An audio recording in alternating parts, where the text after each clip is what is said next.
200 teachers are getting terminated right now. What's the union doing to help them? Are you talking about the teachers that didn't get vaccinated? Yeah. Well, you're filming me? LAUSD has a policy that all employees need to be vaccinated. So the union's job is to protect teachers' jobs. Why aren't you negotiating, fighting for the teachers' jobs? Their careers are ruined, their lives are ruined. Why aren't you doing your job? You need to put a mask on. Do you have a mask? I don't need to put on a mask. Okay, yes you do. Yes you do. That's one of the rules of our... Really? Where's both the hotel policy? It's our conference policy. Well, you're in the hallway. I'm not in the conference room.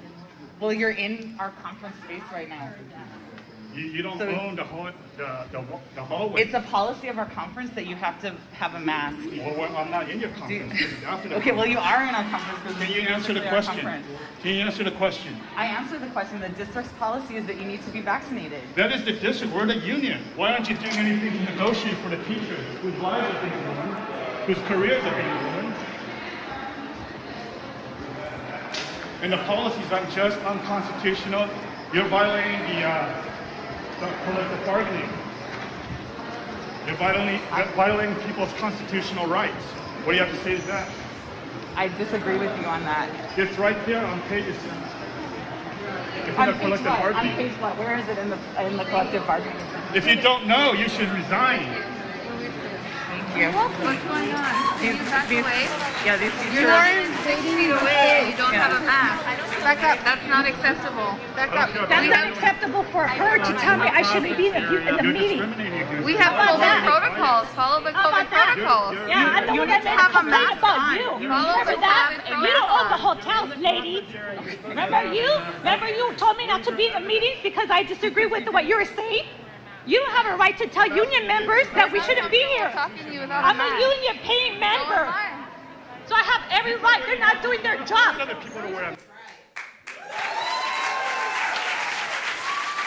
So first I want to thank Eileen. Are you back there, Eileen, for making this video, for taking this video? Can everyone say hi to Eileen? And so as you can see, we're doing our best to work with the union, but it's very difficult. So I think it boils down to the lawsuits, to the Health Freedom Defense Fund lawsuit with Leslie, right? And so with that said, I invited Julie here to this meeting, but she declined because I still refuse to wear a mask, right? Okay, and then we're gonna go on to our next segment. There's also a video. Josh, Heather can introduce our next. Do you want me to do it Yeah. first and then the video? Introduce her and then the video? Yeah, okay. Okay, so I'll introduce and then the video and then, okay. So I'm so excited to introduce a freedom fighter who loves God and fights daily for our freedoms. She's amazing. Stella Escobedo is an Emmy award-winning journalist with One America News. She consistently covers issues that patriots like us are fighting for to keep our freedoms, including the right to refuse vaccines. We are grateful she's done several stories on our vaccine case, including one with Leslie yesterday, and has been very supportive, even attending one of our California Educators for Medical Freedom meetings and listening to our stories. It was one of the best meetings we've ever had. Thank you, Stella. She just stayed and listened. It was beautiful. Thank you so much, Stella, for being here. And we're gonna watch a short clip of some of the media that she has done with us. And counting, we're still doing more. Something like this from ever happening to our children again, because there were parents during the pandemic screaming from the rooftops, but nothing was changed. I mean, you taught for nearly 30 years. How do we get our children back on track? I think that's the most important part of all of this.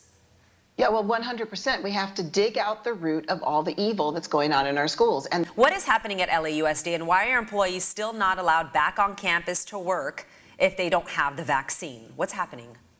So it's just crazy. You've been with LAUSD for 17 years. You are a fourth grade teacher. When did you get the notice that you cannot teach in your classroom anymore?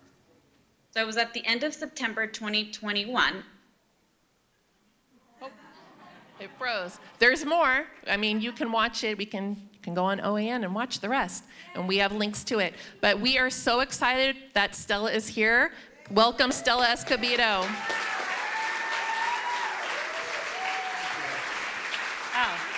Thank you guys. That was, first off, I just want to say it is so incredible to be in a room full of like-minded people. It's amazing that you guys have all come together.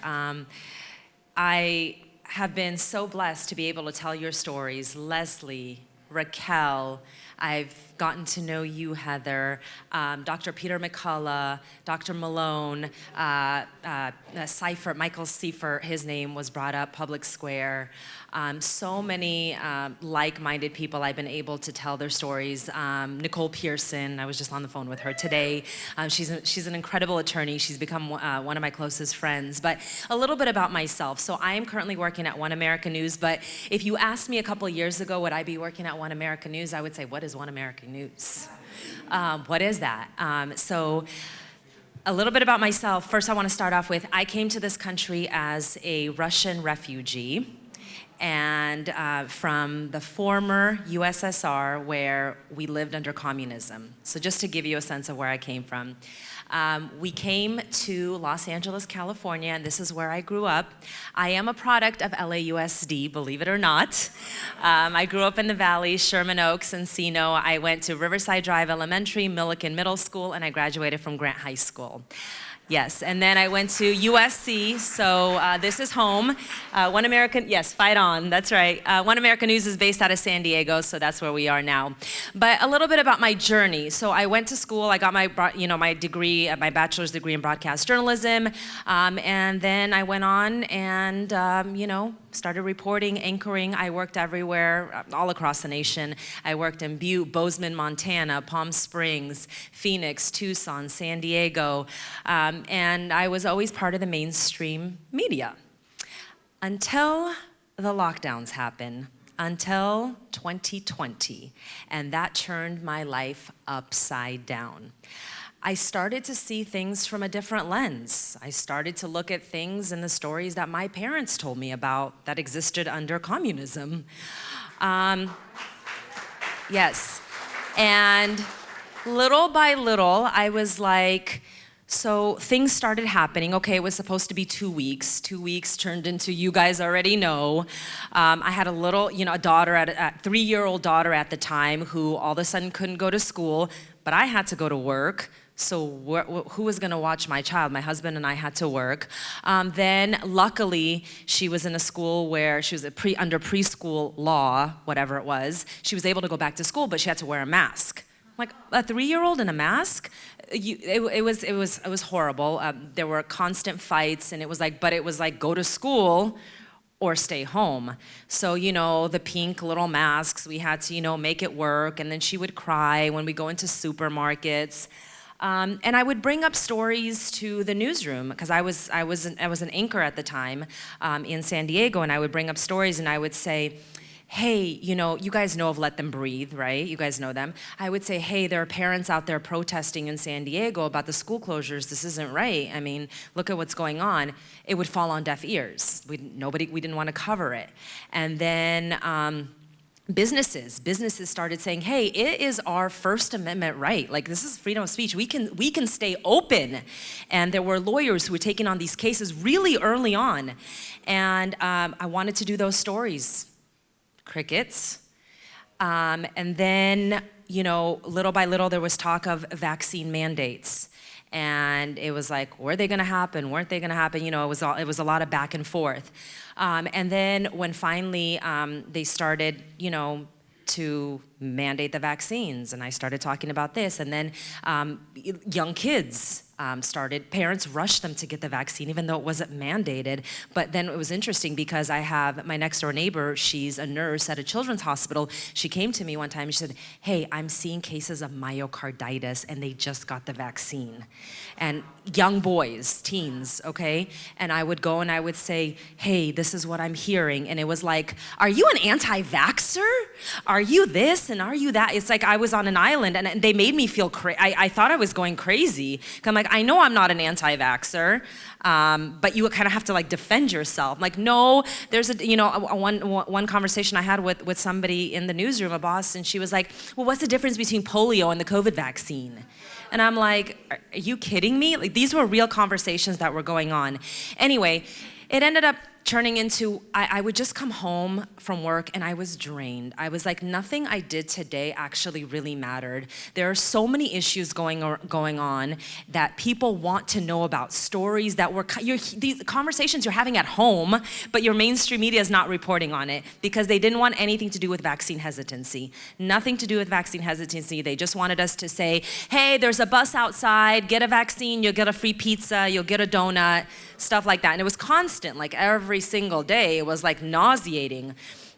Anyway, it was starting to weigh really heavy on me. I'm like, didn't they teach us in journalism school? Like this is, I mean, literally, they taught us, like, you report the news and let the people decide, right? But that's not what was happening. And so I said, I don't want to be a part of this anymore. I don't want to be a mouthpiece for this propaganda. This is not why I got into journalism. I got into journalism because I wanted to tell the stories of the voiceless. And to me, that meant, people who were scammed and, needed media attention, or elderly abuse, or whatever it was. Never in a million years did I think it would be us here in this, people like us in this room. So I was given the opportunity. I was really blessed that One America News is based out of San Diego, so I started working there, and I've been able to tell all of your stories, and it's been the best thing that ever happened to me. And it was, thank you, and it was, you almost kind of like out yourself because people are like, oh, One America News, propaganda, misinformation. And they just believe whatever big tech says. And I don't know if you guys know, we were on DirecTV and they booted us off for COVID misinformation. COVID misinformation. Tell me where the misinformation is. Well, you can get the shot, but you can still get COVID. That was not that's exactly what was reported. Masks don't work. Whatever, on and on and on and on. So we were booted off because of that. But luckily, we have the internet. You can find us online, OANN.com. You can stream us live. But yeah, I mean, this is, and you guys know, like once they kick you out, like they kick you out of the schools, it's very hard to get your jobs back, right? Well, it's been the same thing for us. They kick us off, and you got to fight these lawsuits to get back on. It's like, why can other outlets like CNN and MSNBC report what they report, and we can't report what we report? I don't know. You tell me, right? I mean, that's not the America that I know. So leaving mainstream media, going to One America News has been a blessing because, again, I lost a lot of friends because people are like, oh, you're propaganda or whatever, but I've gained so many wonderful people like yourselves, and I'm so blessed to be able to tell your stories. So thank you for, and I don't intend to stop anytime soon. And so Leslie, I was just talking to Leslie yesterday. You know you're over the target when Rolling Stone magazine writes about you, which they wrote about me. Yes, they wrote about me just like a month ago. They went to my social media accounts and they said that I was misinforming people and blah, blah, blah. And it's like, does anybody even believe that anymore? It's like they picked stories and they were like, I did a story about Johns Hopkins University and that the lockdowns didn't work. And they were like, well, that's misinformation because that's not exactly what the study said. Meanwhile, like mainstream media was reporting those stories that same day, but they never attacked me when I was in mainstream media. Interesting, right? So this is what I call agenda journalism. It's agenda journalism. They have an agenda. They want to dehumanize you. They want to degrade you. They want to get you to the point where you're kind of like, nobody wants, don't believe her. She's nothing. And so this is where we're living. So I just want to say that you guys are all brave here. Thank you for fighting and for being so brave because as you know, it's not easy. I know a lot of people who are personally in my industry who do not believe in the stuff that they report on, but they continue to report on it because they need to make a living. But listen, like to each their own, and I understand because we all have families, and for me, it was very important considering I owe it to this country as a refugee. I came here to live the American dream, and when my children, my two little girls, they will know about this years from now, and they will say, Mommy, what did you do? And this is my little contribution. This is my little contribution. So thank you so much for having me here. And thank you for inviting me. Thank you. Wait, hold on one second.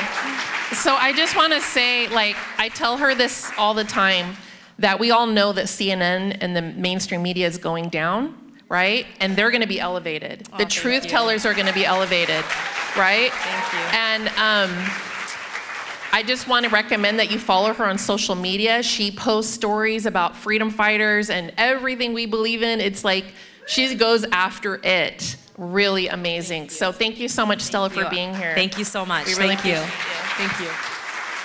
Thank you, Stella.